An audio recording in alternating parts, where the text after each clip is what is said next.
बिहार में हंगामा होने वाला है। ईडी की छापेमारी से बिहार में सत्तारूढ़ गठबंधन में दरार गहराती जा रही है। जेडीयू सवाल कर रही है कि आखिर मोदी सरकार चाहती क्या है, आखिर किसके इशारे पर नीतीश के करीबियों तक ईडी पहुंच गई है। छापे मारे जा रहे हैं, नोटिस दिए जा रहे हैं। आरजेडी ने तो यहां तक कह दिया कि नीतीश कुमार को ब्लैकमेल कर अपने खेमे में रखने की कोशिश में नरेंद्र मोदी जुटे हुए हैं। ईडी के जरिए नीतीश पर शिकंजा कस दिया गया है। अगर नीतीश हटने की सोचेंगे तो उन्हें गिरफ्तार कर जेल में डाल दिया जाएगा। जिस तरह से अरविंद केजरीवाल को गिरफ्तार किया गया, उसी तरह से नीतीश को भी गिरफ्तार किया जाएगा। और इसी के चलते बिहार की राजनीति में हंगामा मचा हुआ है। सवाल उठ रहे हैं कि क्या नीतीश कुमार मोदी के निशाने पर हैं? हाल ही में ईडी की तरफ से जेडीयू को लगातार झटके मिल रहे हैं। सबसे पहले ऊर्जा सचिव संजीव हंस के ठिकाने पर छापेमारी हुई। संजीव हंस को नीतीश कुमार का बेहद करीबी माना जाता है और जेडीयू एमएलसी राधाचरण सेठ की करोड़ों की प्रॉपर्टी जब्त की गई। ये काम भी ईडी ने ही किया। राधाचरण सेठ भी नीतीश कुमार के करीबियों में गिने जाते हैं। बात यहीं तक सीमित नहीं है, बल्कि नीतीश के करीबी कई अधिकारियों को भी ईडी का नोटिस मिलने की संभावनाएं बताई जा रही हैं। दरअसल संजीव हंस के ठिकानों पर छापेमारी और उनसे पूछताछ में कई बड़े खुलासे हुए हैं। ईडी के हाथ संजीव हंस के सरकारी पदों पर रहते हुए कंपनियों को फायदा पहुंचाने और इसके एवज में रुपए लेन देन के सबूत हाथ लगे हैं। इन्हीं दस्तावेजों में से एक कागज सीएम नीतीश कुमार के बेहद करीबी आईएएस अधिकारी के बेटे की कंपनी का है। इस कंपनी को कॉर्पोरेट सोशल रिस्पॉन्सिबिलिटी के नाम पर भारी आर्थिक मदद देने की बात सामने आ रही है। ईडी ने इसी आधार पर आईएएस के बेटे को बुलावा भेजा है। पहला नोटिस मिल चुका है, नहीं जाने के कारण अब दूसरा जारी होने वाला है। हालांकि ईडी की तरफ से इस मामले में कुछ भी नहीं कहा गया है। खबर तो ये भी आई है कि बीजेपी कोटे के एक डिप्टी सीएम के जरिए केंद्र और उनके जरिए ईडी को हाथ हल्का करने का संदेश जेडीयू की तरफ से दिया जा चुका है। लेकिन इस कथित संदेश के बावजूद कुछ भी सही होता नहीं दिख रहा है।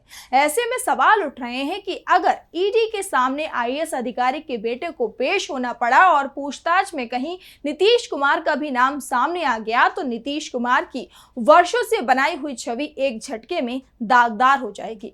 ऐसे में सवाल उठ रहे हैं कि क्या बीजेपी के इशारे पर ही ईडी से ये सब कार्रवाई करवाई जा रही है। बीजेपी के टारगेट पर नीतीश और जेडीयू हैं। बीजेपी के अध्यक्ष जेपी नड्डा क्षेत्रीय पार्टियों को समाप्त करने की बात पहले ही करते आ रहे हैं। ऐसे में नीतीश कुमार परेशानी में घिरते दिखाई दे रहे हैं। ऐसा भी नहीं है कि नीतीश कुमार खामोश बैठे हुए हैं, उनकी तरफ से भी बीजेपी को जवाब दिया जा रहा है। हाल ही में नीतीश कुमार दिल्ली में हुई नीति आयोग की बैठक में शामिल नहीं हुए थे और दावा किया जा रहा है कि नीतीश कुमार ने केंद्र से नाराजगी के चलते ये फैसला किया। बक्सर के कांग्रेस विधायक मुन्ना तिवारी ने भी दावा किया कि नीतीश पीएम मोदी और बीजेपी दोनों से ही नाराज हैं। जल्द ही वो एनडीए का दामन छोड़ेंगे और महागठबंधन में शामिल होंगे। उनकी नाराजगी की बड़ी वजह है उनके ड्रीम प्रोजेक्ट बिहार को विशेष राज्य का दर्जा नहीं मिलना।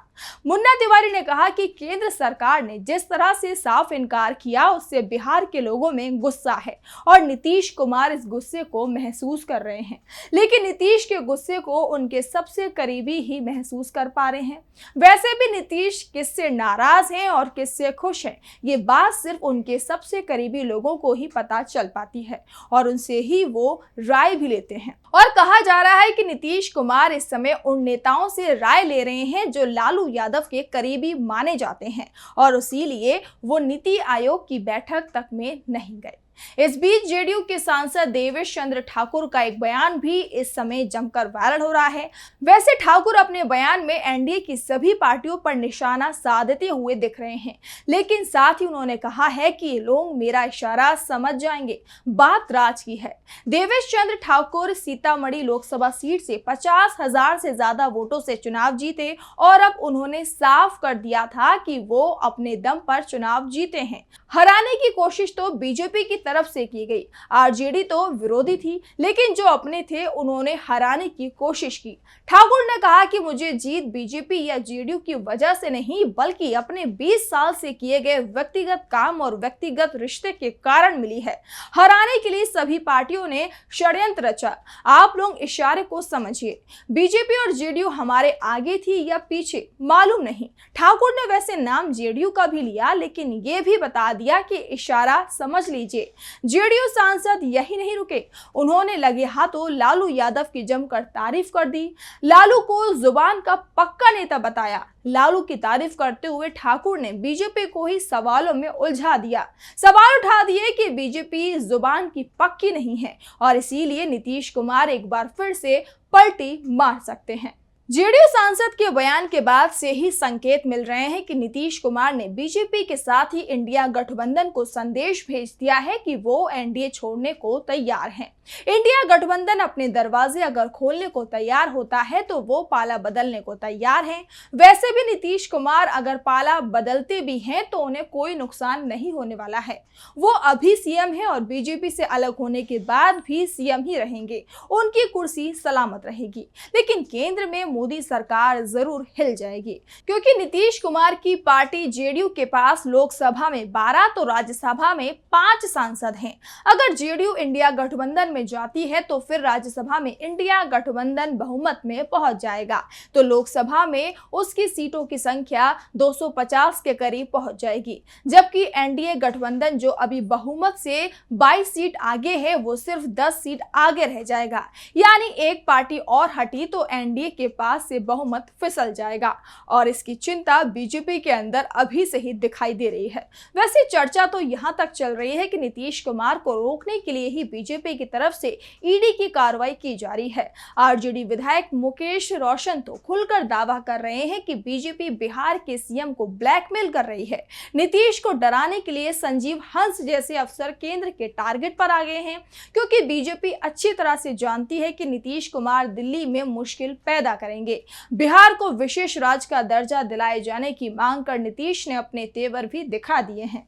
ऐसे में नीतीश पर स्टैंड लेने का दबाव है और बीजेपी को भी इसका एहसास है। इसीलिए नीतीश पर दबाव बनाया जा रहा है। उन्हें चेतावनी दी जा रही है कि अगर वो गठबंधन से हटेंगे तो जेल में डाल दिए जाएंगे।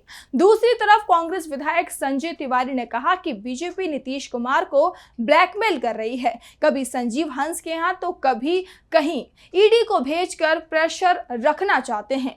लेकिन नीतीश कुमार बीजेपी के प्रेशर में आते नहीं दिखाई दे रहे हैं और 2 साल पहले की तरह ही नीतीश कुमार फिर से एनडीए छोड़ सकते हैं। वैसे भी 2 साल पहले 2022 में जब नीतीश ने एनडीए छोड़ा था तो वो अगस्त का ही महीना था और कहा जा रहा है कि इस बार भी नीतीश अगस्त के महीने में पलटी मार सकते हैं। हमारे चैनल से जुड़े रहने के लिए YouTube पर टाइप करें DB लाइव, सब्सक्राइब बटन को क्लिक करें और बेल आइकन को दबाना ना भूलें ताकि खबरें आप तक पहुंचती रहें। देखते रहिए DB लाइव, क्योंकि यहाँ हैं खबरें लगातार।